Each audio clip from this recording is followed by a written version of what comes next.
Mr. President, I rise to call attention today, sadly, to the triumph of pork barrel parochialism in this year's omnibus appropriations bill.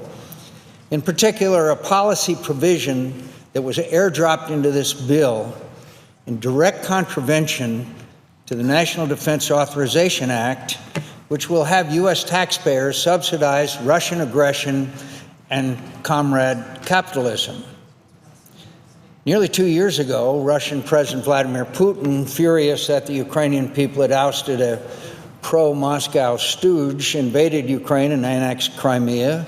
It's the first time since the days of Hitler and Stalin that brute force had been projected across an internationally recognized border to dismember a sovereign state on the European continent.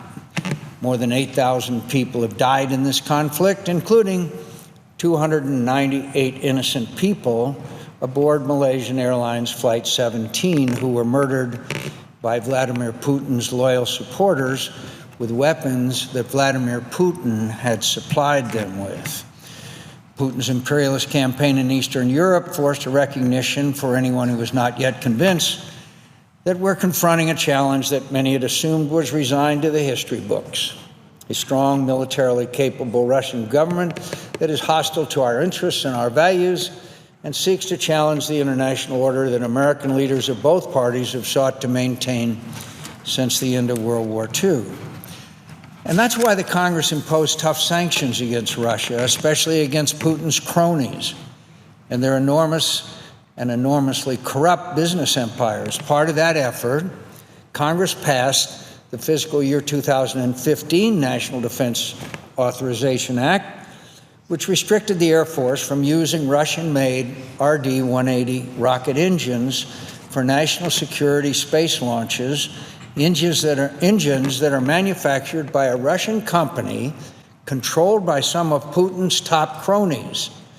We did so not only because our nation should not rely on Russia to access space, but because it's simply immoral to help subsidize Russia's intervention in Ukraine and line the pockets of Putin's gang of thugs who profit from the sale of Russian rocket engines.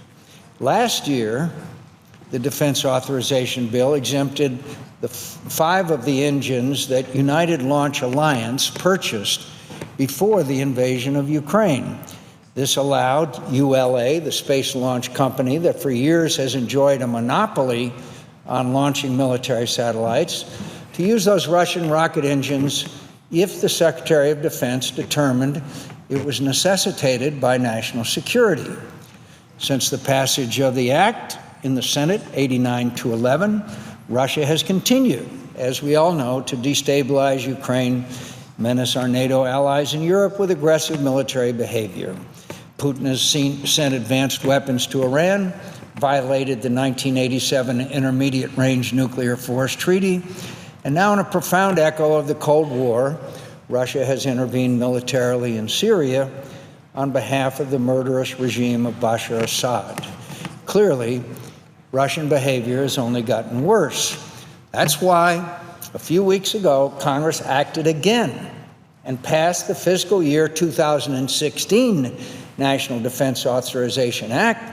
The NDAA authorized $300 million in security assistance and intelligence support for Ukraine to resist Russian aggression.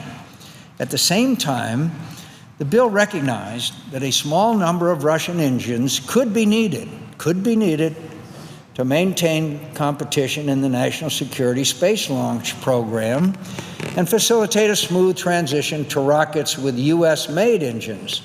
Therefore, the legislation allowed ULA to use a total of 9 Russian engines.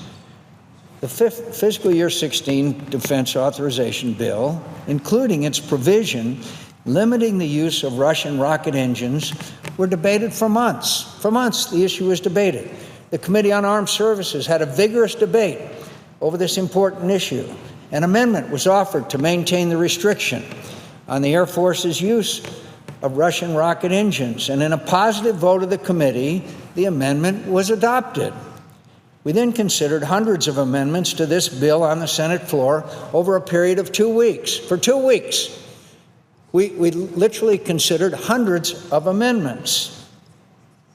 And we did so transparently, with an open process, which was a credit, frankly, to both sides. There was not one amendment that was called up to change the provision of that authorization bill concerning the RD-180 rocket engines. The legislation passed with 71 votes. Then, because of a misguided presidential veto, this defense legislation was actually considered a second time on the floor, and it passed 91-3.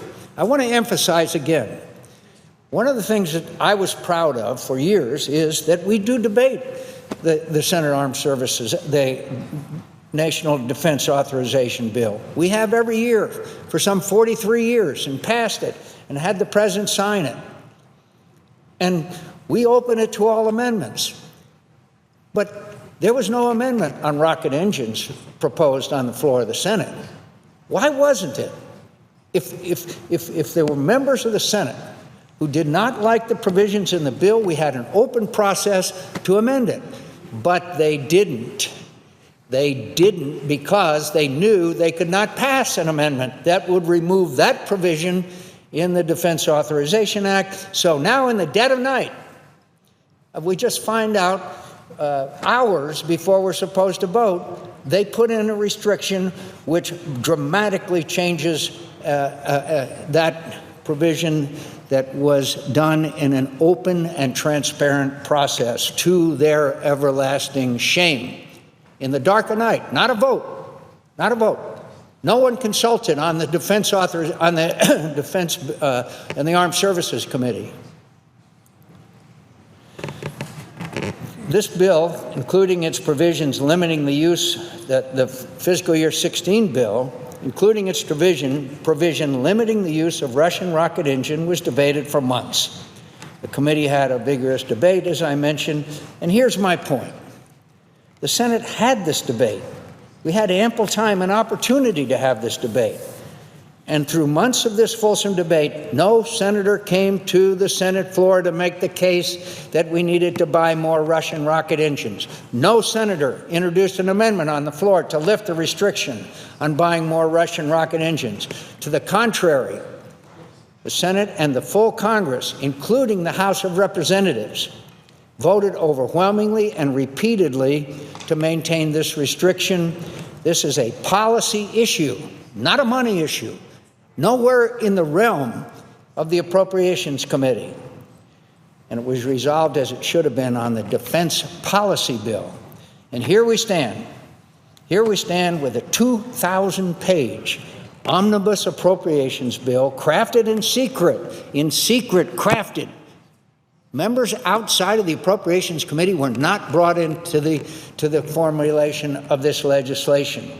No debate.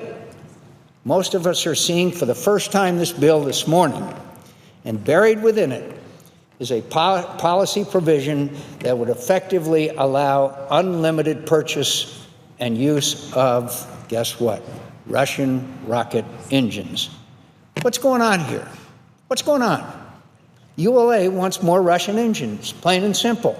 That's why ULA recently asked the Defense Department to waive the previous restrictions on the basis of national security and let it use a Russian engine for the first competitive national security space launch. The Defense Department declined. So what did ULA do when it couldn't get its way? It manufactured a crisis.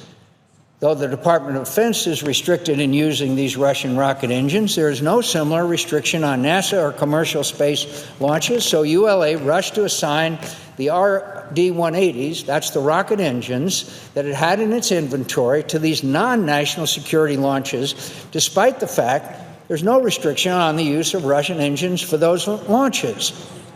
This artificial crisis has now been seized on by ULA's Capitol Hill leading sponsors, namely the senator from Alabama, Senator Shelby, and the senior senator from Illinois, Senator Durbin, to overturn the NDAA's restriction. And that's exactly what they've done, again, secretly, non-transparently, as part of this massive 2,000-page omnibus appropriations bill. As I said, Neither Senator Shelby, nor Senator Durbin, nor any other senator raised objections to the provisions of the bill that we are offered any alternative during the authorization process on the Senate floor. That is a repudiation of the rights of every single senator in this body that is not a member of the Appropriations Committee. In fact, as I've said, when this issue was debated and voted on in the Committee of Armed Services, the authorizing Committee of Jurisdiction voted in favor of maintaining the restriction. Instead, my colleagues on the Appropriations Committee crafted this provision in secret with no debate to overturn the will of the Senate as expressed in 2 National Defense Authorization Acts, and the result will enable a monopolistic corporation to send potentially hundreds of millions of dollars to Vladimir Putin and his corrupt cronies and deepen America's reliance on these thugs for our military access to space. This is outrageous and it's shameful, and it is the height of hypocrisy, especially for my colleagues who claim to care about the plight of Ukraine and the need to punish Russia for its aggression. How can our government tell European countries and governments that they need to hold the line on maintaining sanctions on Russia, which is far harder for them to do than us, when we are getting our own policy in this way? We are gutting our own policy.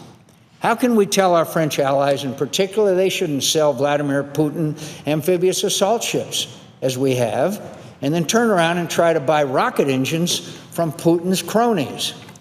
Again, this is the height of hypocrisy. Since March 2014, my colleagues and I in the Senate have tried to do everything we can to give our friends in Ukraine the tools they need to defend themselves and their country from Russian aggression. Rather than furthering that noble cause, Senator Shelby and Senator Durbin have chosen to reward Vladimir Putin and his cronies with a windfall of hundreds of millions of dollars. A rocket factory in Alabama may benefit from this provision. Boeing, headquartered in Illinois, may benefit from this decision. But have no doubt, the real winners today are Vladimir Putin and his gang of thugs running the Russian military-industrial complex. I wish that Senator Shelby and Senator Durbin would explain to the American taxpayer exactly who we are doing business with. They won't, but my colleagues need to know. So let me explain. At least one news organization has investigated how much the Air Force pays for these RD-180 rocket engines, how much the Russians receive, and whether members of the elite in Putin's Russia have secretly profited by inflating the price. In an investigative series entitled, quote, Comrade Capitalism, Reuters exposed the role that senior Russian politicians and Putin's close friends, including persons sanctioned over Ukraine, have played in a company called NPO Energo-Mash, which manufactures the RD-180.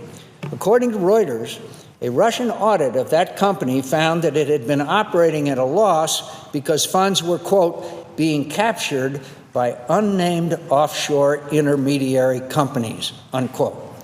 In addition, the Reuters investigation also reported that NPO Energo-Mash sells its rocket engines to ULA through another company called RD Amros, a tiny 5-person outfit that stood to collect about $93 million in cost markups under a multi-year deal to supply these engines.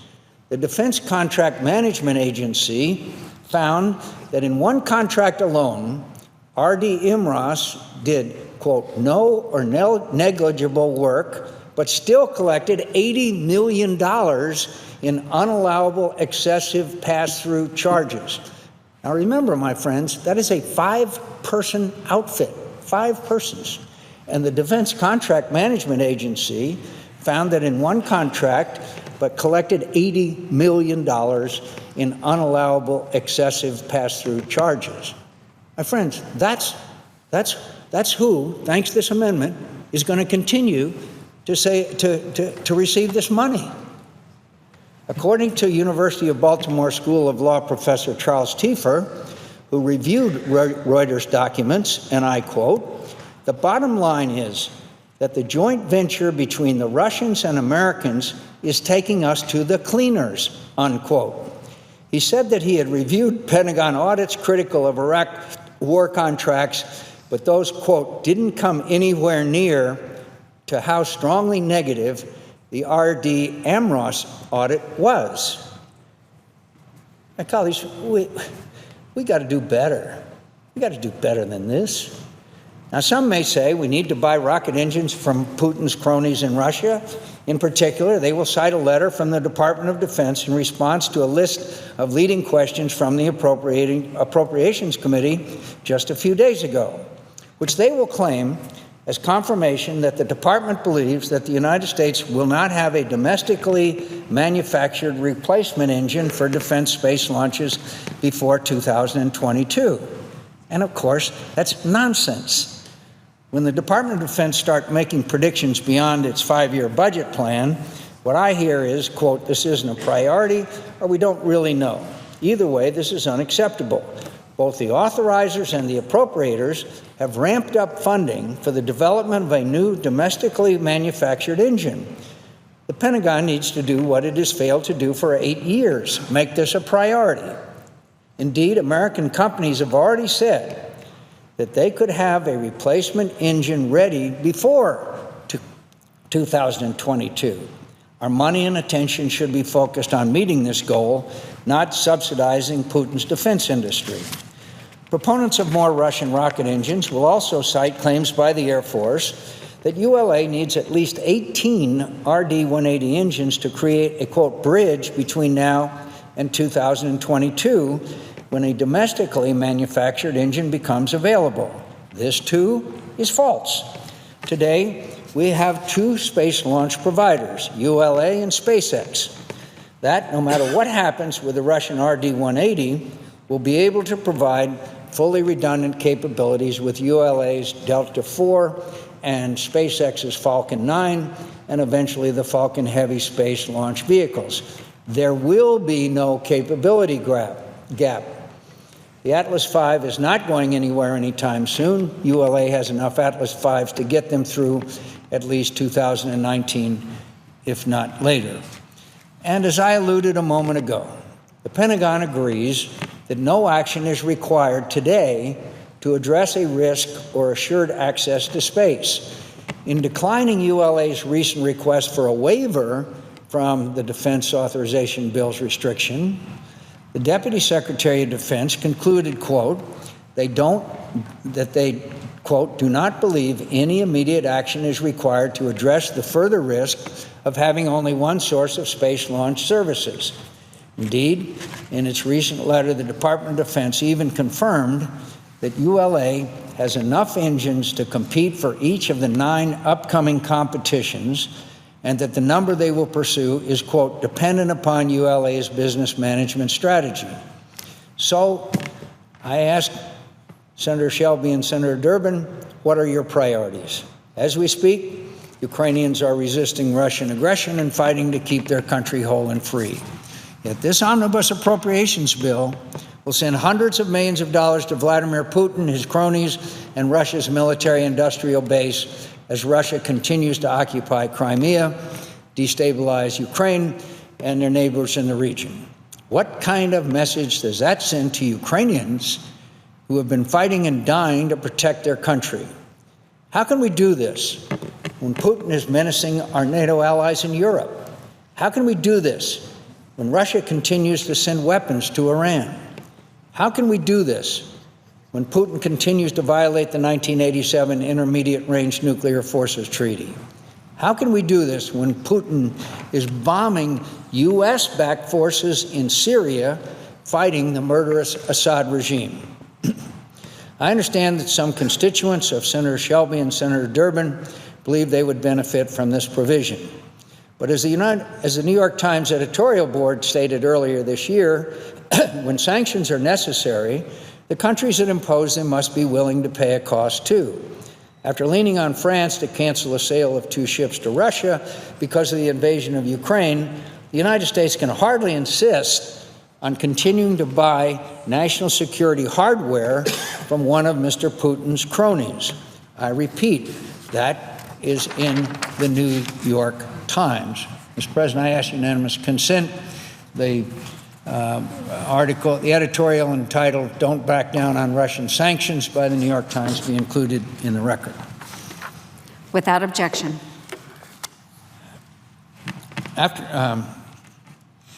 On the record, I make this promise.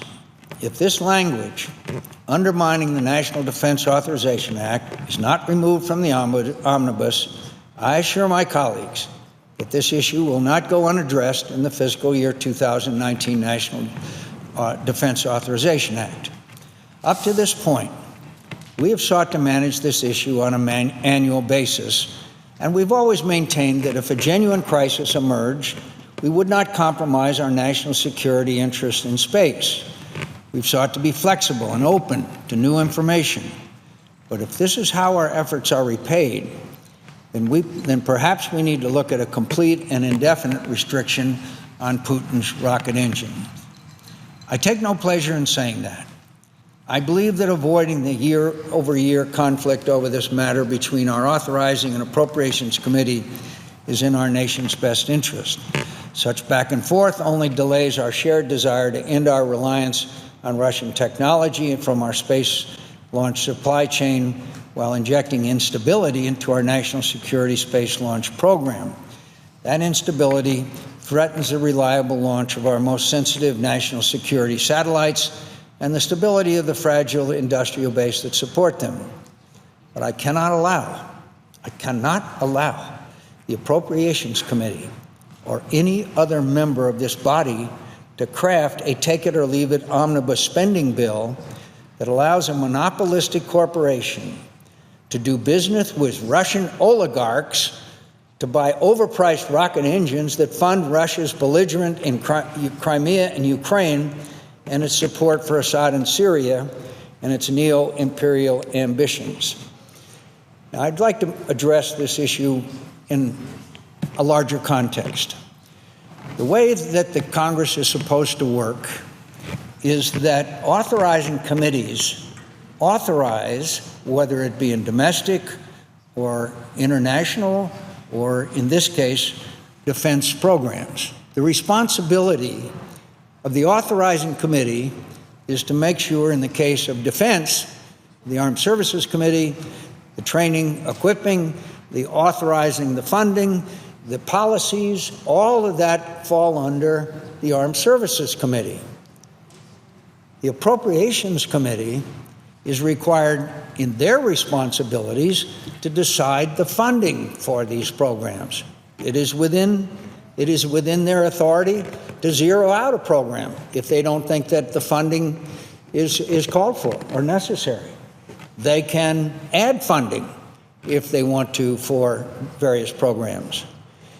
But this is a complete violation, a complete and total violation. This issue was raised in the subcommittee and addressed in the subcommittee on the Armed Services Committee. It was in the full committee. It was addressed on the floor, where there was hundreds of amendments that were proposed. And yet, what was decided by the Armed Services Committee remained intact until, in the dark of the night, until 10 or 11 or 12, whatever time it was this morning, up pops a direct contradiction, a direct dismembering, a direct cancellation of a provision in the law where we're talking about hundreds of millions of dollars that have no bearing whatsoever on the authority and responsibility of the Appropriations Committee. So there's two problems here. One, it was done in the dark of night, in the middle of the night, but no one knew. And second of all, it is in direct violation of the relationship between the authorizing committees and the Appropriations Committee. So I say to my colleagues that are not on the Appropriations Committee, if you let this go, then maybe you're next. Maybe it's an amendment or a program that you have supported, that you, through debate and discussion and authorizing the committee and votes and amendments on the floor of the Senate, and then in the middle of the night, when in December, when we're going out of session in 48 hours or so, or 72 hours, that then up pops a provision that negates the entire work of the authorizing committee over days and weeks and months. I say to my colleagues, you could be next. You could be next. And that's why this in itself, subsidizing Vladimir Putin, is outrageous enough. But if we're going to allow this kind of middle-of-the-night airdropping, fundamental changes in programs and proposals and policies that have been debated in the open, that have been voted on in the open, completely negate it, then we are destroying the very fundamental structure of how the United States Senate and the United States Congress is supposed to work. So, Madam President, I yield the floor.